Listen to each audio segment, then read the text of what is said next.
Hi friends, good afternoon అందరికీ. అందరూ బాగున్నారా అండి? నేనైతే బాగున్నాను. ఈరోజు వ్లాగ్ ఏంటంటే, మేము మా ఊర్లో ఉన్న అంకాలమ్మ తల్లికి అభిషేకం చేయడానికి వచ్చానండి. అమ్మవారి ఇవంతా అమ్మవారికి కావాల్సిన వస్తువులండి. కిరీటము, శంకు, చక్రము ఇవంతా పూజిస్తున్నాను. అంటే ఈ అమ్మవారివన్నీ తీసేసి అభిషేకం చేయాలి కదా! 101 బిందెతో అభిషేకం చేస్తున్నానండి నేను అంకాలమ్మ తల్లికి. ఇంకా అన్నీ అయితే ఇంకా చింతపండు, ఇటుక మట్టి ఉంటుంది కదా! అది ఇదంతా మొత్తం మిక్స్ చేసుకునేసి అమ్మవారికి కావాల్సినవన్నీ శంకు, కిరీటము, చక్రము, మొత్తం దీపాలు అన్నీ వాష్ చేసేసాను. తర్వాత పూజించాను. ఇంకా పసుపు, కుంకుమ అయితే పెడుతున్నాను.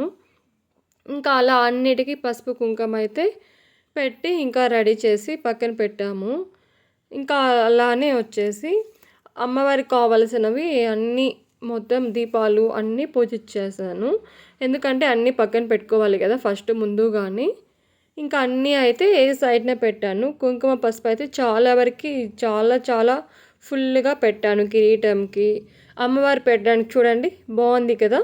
పెట్టినా కూడా అమ్మవారు చాలా కళగా ఉంటారు. పసుపు కుంకుమే కదా అమ్మవారికి చాలా ఇష్టము.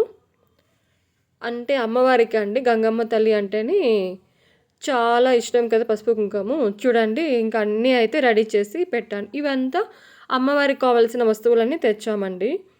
మొత్తం తేనె, సెంటు, మొత్తం అగరబత్తీలు మొత్తం ఇదంతా వచ్చేసి అమ్మవారి ముందర ఉన్న గుడి అండి. మొత్తం గాలి గోపురం లాగా అంతా.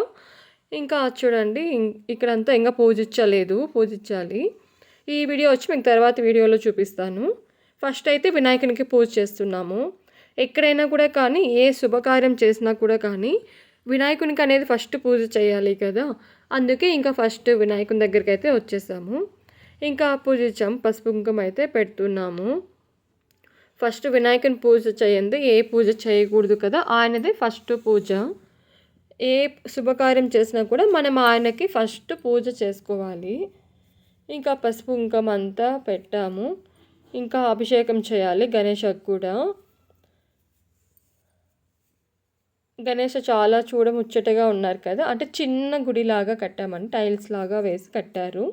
చాలా బాగుంది కదా! చిన్నగా ఉంటుందండి. చాలా అంటే చాలా చిన్నగా చూడండి. ఇంకా పసుపు కుంకుమ అయితే పెట్టేశాము. ఇంత బాగున్నారు కదా! ఇంకా తర్వాత వచ్చి సుబ్రహ్మణ్య స్వామి అండి. ఎందుకంటే వాళ్ళిద్దరు అన్నదమ్ముళ్ళు కదా! ఇంకా ఇక్కడికైతే వచ్చాము. సుబ్రహ్మణ్య స్వామి టెంపుల్ కూడా ఇక్కడే పక్కనే అండి. చిన్నదిగా కట్టాము ఈయనకి కూడా. ఎంత బాగున్నారు కదా! ఇంకా అంటే లేడీస్ పూజించకూడదు కదా సుబ్రహ్మణ్య స్వామికి. ఇంకా పూజారి వాళ్ళైతే పూజిస్తున్నారు. ఇంకా వినాయకునికి అయితే అభిషేకం అయిపోయింది. తర్వాత వచ్చి సుబ్రహ్మణ్య స్వామి దగ్గరికి వచ్చాము. ఇంకా పసుపు కుంకుమ అయితే పెట్టేశాము. ఈయన అయితే చాలా నిష్టగా వెళ్ళాలి మనము. చాలా బాగున్నారు కదా! చిన్న శిలలాగా పెట్టారండి.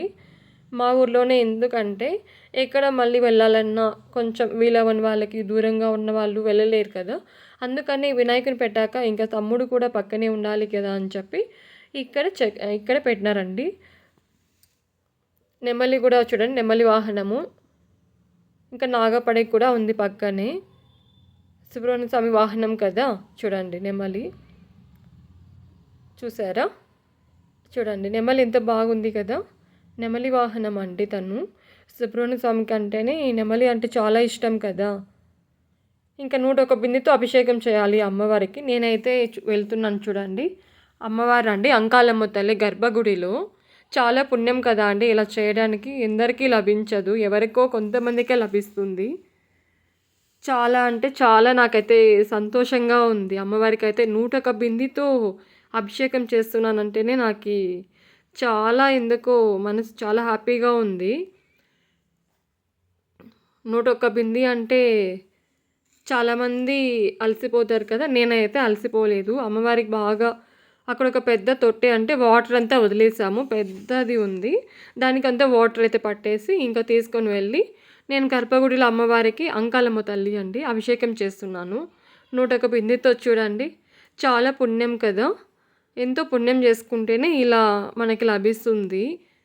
నేను తప్పుగా అనడం లేదు. ఎవరైనా చేయొచ్చు నేను చేశానని చెప్తున్నానండి. చూడండి. Thank you friends. Bye. Subscribe చేయండి నా ఛానల్‌ని. ఇంకో వీడియోలో కలుసుకుందాం. బాయ్.